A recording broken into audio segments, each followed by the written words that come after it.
అందుకే WhatsApp call మాట్లాడుతున్నాను sir అంటుండే. ఇది కామన్ అయిపోయింది. ఇది ఎవరు కూడా మాట్లాడుకోలే, అందరికి తెలిసిపోయింది. కేసీఆర్ ఫోన్ ఇంటాడట, మామూలు కాల్ మాట్లాడవద్దు, అయితే వాట్సాప్, అయితే ఫేస్ టైము, అయితే సిగ్నల్ మాట్లాడుకోవాలంట అని చెప్పి ఈ టెక్నాలజీ పెంచడానికే వచ్చి కేసీఆర్ టాపిక్ వేసింది. తెలిసి అంటే ఇంత ఘోరమైన పరిస్థితి ఆ రోజు కేసీఆర్ ప్రభుత్వ హయాంలో ఉండే.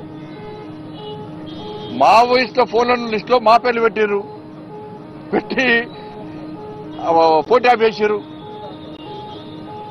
అసలు ఎస్ఐబి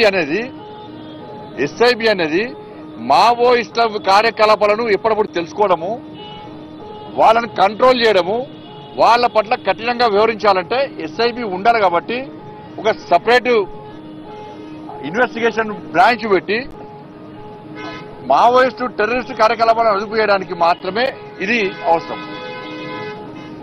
దాన్ని పెట్టుకొని వీళ్ళు ఏది పడుతుంది ఫోన్ ట్యాప్ చేయడమే. వేలాది ఫోన్లు, ఆ లిస్ట్ చూస్తే నేను ఆశ్చర్యపోయినా. వేలాది ఫోన్లు, ఢిల్లీ నుంచి నాకు వచ్చిన ఫోన్లు, మా పిఏలకు వచ్చిన ఫోన్లు, మా డ్రైవర్కి వచ్చిన ఫోన్లు, మా సిబ్బందికి వచ్చిన ఫోన్లు అన్నీ కూడా లిస్టు మొత్తం ఉంది. ఆడ మొత్తం లిస్టు ఉన్నది. మావోయిస్టుల కోసం ఏర్పాటు చేసినటువంటి ఎస్ఐబిని ఈ కేసీఆర్ అనే మూర్ఖుడు, కేసీఆర్ కొడుకు ట్విట్టర్ టిల్లు ఏ విధంగా వాడుకున్నారంటే, దాన్ని పక్కబెట్టి, మావోయిస్టుల లిస్టు పక్కబెట్టి రాజకీయ నాయకుల ఫోన్లను ట్యాప్ చేయడము. వాళ్ళ సొంత, నేను అందుకే సిట్టర్ గారు చెప్పిన, మీరు మమ్మల్నే కాదు, బీఆర్ఎస్ పార్టీకి సంబంధించి మంత్రుల ఫోన్ కూడా ట్యాప్ చేసే లిస్ట్ ఉన్నది. బీఆర్ఎస్ సంబంధించి ఎమ్మెల్యేల ఫోన్ కూడా ట్యాప్ చేసిర్రు. కేసీఆర్ బిడ్డది కేసీఆర్ అది కూడా ట్యాప్ చేసిర్రు. వాళ్ళని కూడా విచారణ పిలవాలని చెప్పిన, వాళ్ళని కూడా విచారణ పిలవాలి.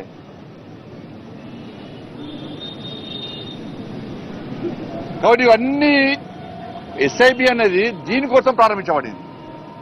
వాళ్ళ ఆ ఎస్ఐబిని ఈ కేసీఆర్ అనే మూర్ఖుడు, కేసీఆర్ కొడుకు వాళ్ళ సొంత లావాదేవీల కోసము, సొంత అవసరాల కోసము దాన్ని ఒక అడ్డగా మార్చింది.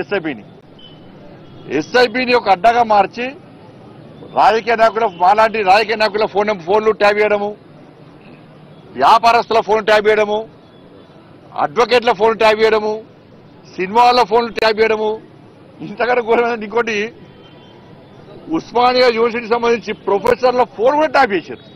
ప్రొఫెసర్లది వాళ్ళ కూడా స్టేట్మెంట్ రికార్డ్ చేశారు. వాళ్ళ స్టేట్మెంట్ రికార్డ్ చేశారు వీళ్ళు.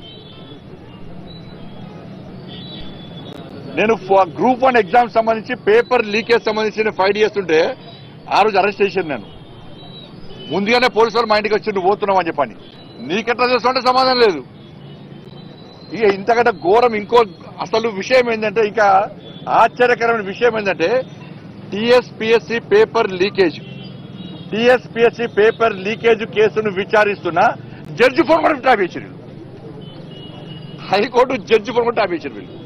టీఎస్పీఎస్సీ పేపర్ లీకేజ్ విషయంలో విచారణ చేస్తున్న హైకోర్టు జడ్జి గారి ఫోన్ కూడా వీళ్ళు ట్యాప్ చేశారు. ఇప్పుడున్న ముఖ్యమంత్రి గారు కూడా ట్యాప్ చేశారు అప్పటికి. ఇది దీంతో పాటు అనేక లావాదేవీలకు సంబంధించి వీళ్ళు దీన్ని లబ్ధి పొందిన జిల్లా.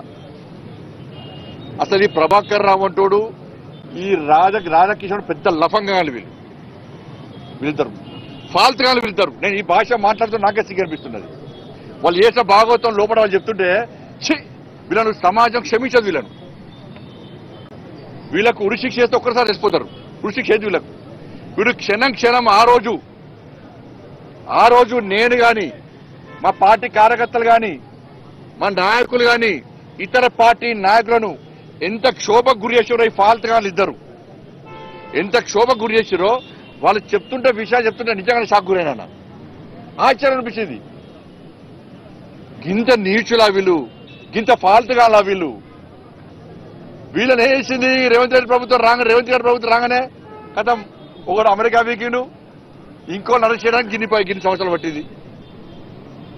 కాపాడే ప్రయత్నం రేవంత్ రెడ్డి ప్రభుత్వం చేస్తున్నది. అలా ఇవాళ ఈ ఎస్ఐబి ఏం చేసిందంటే, నేను మళ్ళీ చెప్తున్నా, కేవలం ఈ ఫోన్ ట్యాపింగ్ రాజకీయ